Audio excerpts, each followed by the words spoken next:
सरकारी नौकरी तक के इस यूट्यूब चैनल पे आप सभी दोस्तों का स्वागत है। 3 खबरों पे चर्चा करेंगे। पहली खबर जो है वो विद्यालय आवंटन यानी हेड टीचर जो प्रधान शिक्षक जो हुए हैं उनसे संबंधित होगा। दूसरा खबर ट्रांसफ़र को लेकर के फिर से एक नया अपडेट आया है, उसको देखेंगे। और तीसरी खबर होगी जो TRE 1 और TRE 2 के डॉक्यूमेंट वेरिफिकेशन हो रहे हैं और बाहरी राज्यों के अभ्यर्थियों को जो है जिन्होंने फर्जी तरीके से नौकरी पाई है उन पर कार्रवाई की जा रही है। तो पहली खबर देख लीजिए। प्रधान शिक्षक भर्ती में सफल शिक्षक अभ्यर्थियों को सौंपी जा रही जिम्मेवारी, विद्यालय आवंटन को ले 3 प्रमंडल और 3 जिलों का मांगा गया विकल्प। यानी 3 प्रमंडल हो गए और 3 जिलों का उसमें विकल्प मांगा गया है। इससे पूर्व जिला आवंटन को लेकर मांगा गया था विकल्प। BPSC द्वारा आयोजित शिक्षक भर्ती परीक्षा में सफलतापूर्वक काउंसलिंग कराने वाले अभ्यर्थियों से पिछले माह जनवरी में भी पदस्थापन को लेकर 3 जिलों का विकल्प मांगा गया था। विकल्प देने की तिथि 10 से 20 जनवरी के बीच निर्धारित की गई थी। अभ्यर्थियों से कहा गया था कि अनुशंसित सभी ई शिक्षा कोर्स पोर्टल पर अपने लॉगिन आईडी के माध्यम से 3 जिलों का विकल्प पसंद के अनुसार अवरोही क्रम में भरेंगे। प्रधान शिक्षक अभ्यर्थियों द्वारा जिला के लिए दी गई पसंद व मेधा के आधार पर उन्हें जिला का आवंटन किया जाएगा। वहीं जिन अभ्यर्थियों का मेधा के अनुसार 3 विकल्प प्राप्त नहीं होने की स्थिति में उन्हें प्रशासनिक दृष्टिकोण से नज़दीक का जिला में रिक्त पद वाला जिला आवंटित किया जाएगा। लेकिन बाद में विकल्प के चयन की प्रक्रिया को रद्द कर दिया गया था। एक बार फिर से विकल्प मांगा गया है, साथ ही जिला के अलावा प्रमंडल का भी विकल्प जोड़ दिया गया है। यानी डाउट था कि हो सकता है कि 3 जो जिले दिए गए हैं उसमें उस शिक्षक को रिक्ति के आधार पर और मेधा के आधार पर अगर जिला नहीं मिल पाया तो अब प्रमंडल का विकल्प जोड़ दिया गया है। और अब प्रमंडल जब हो गया है तो ऐसी स्थिति में जो है वो अगर जिले की चॉइस नहीं मिलेगी तो 3 प्रमंडल में उनको दिया जाएगा। तो चलिए दूसरी खबर की तरफ अगर देखते हैं तो दूसरा खबर आप देख सकते हैं ट्रांसफ़र को लेकर के है। शिक्षा विभाग और DEO के आपसी सहमति से कैटेगरी बनाई जाएगी। कहा जा रहा है कि सरकारी और निजी दोनों अस्पताल में इलाज करा रहे कैंसर से पीड़ित शिक्षकों का ट्रांसफ़र होगा।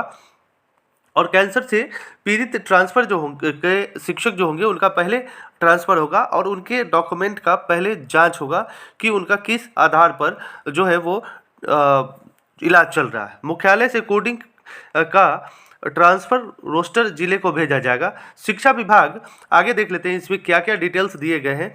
लिखा जा रहा है कि शिक्षा विभाग में सरकारी शिक्षकों की ट्रांसफ़र प्रक्रिया फरवरी के अंतिम सप्ताह में फिर से शुरू हो जाएगी। इस दौरान शिक्षा विभाग और जिला में कार्यरत जिला शिक्षा अधिकारी DEO की आपसी सहमति से ट्रांसफ़र होगा। शिक्षा विभाग शिक्षकों के नाम की जगह उन्हें कोडिंग करके लिस्ट DEO कार्यालय भेजेगा।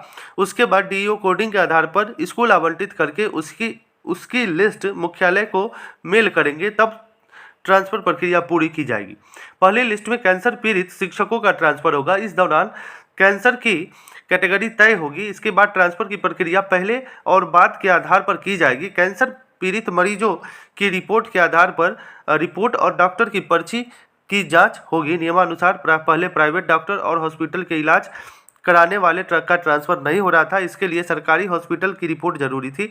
अपर शिक्षा सचिव डॉक्टर S सिद्धार्थ ने नियमों को पूरी तरह क्लियर करते हुए निर्देश दिया कि प्राइवेट या सरकारी हॉस्पिटल में कैंसर का इलाज की शिक्षकों की पर्ची और रिपोर्ट मान्य है। इसके बाद सभी आवेदकों के आवेदन पर विचार शुरू किया गया। यानी पहले क्या था, प्रक्रिया थी कि जो सरकारी अस्पताल में अगर इलाज करा रहे हैं उन्हीं का ट्रांसफ़र प्रक्रिया को आगे बढ़ाया जाएगा। लेकिन शिक्षा विभाग के ACS ने इसको क्लियर कर दिया कि अगर प्राइवेट इलाज भी करा रहे हैं, प्राइवेट हॉस्पिटलों में भी अगर इलाज कराए तो उनका भी आवेदन स्वीकार किया जाएगा, उनके आवेदन पर विचार किया जाएगा।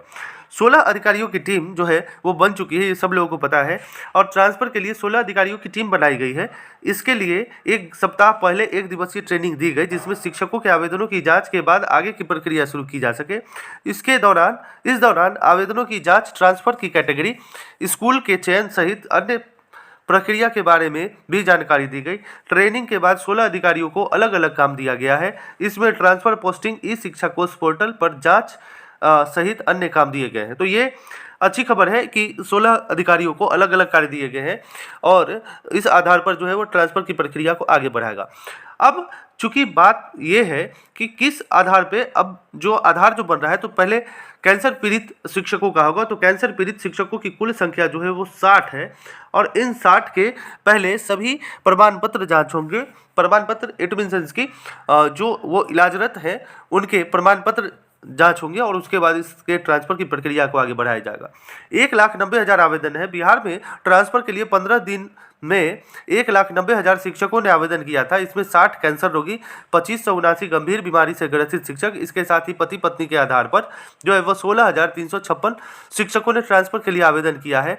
5575 शिक्षकों ने दिव्यांगता, 1557 शिक्षकों ने मानसिक दिव्यांगता के आधार पर ट्रांसफर के लिए आवेदन किया है, जबकि 1338 विधवा और तलाकशुदा टीचर्स है, जबकि सबसे अधिक 1,62,000 शिक्षकों ने दूरी के आधार पर ट्रांसफर के लिए आवेदन किया है। तो समझ लीजिए कि ऐसी स्थिति है। तो सबसे पहले जो 60 शिक्षक है इनका ट्रांसफर जल्द से जल्द पूरे करने की कार्रवाई की जा रही है और ये बहुत अच्छी खबर है।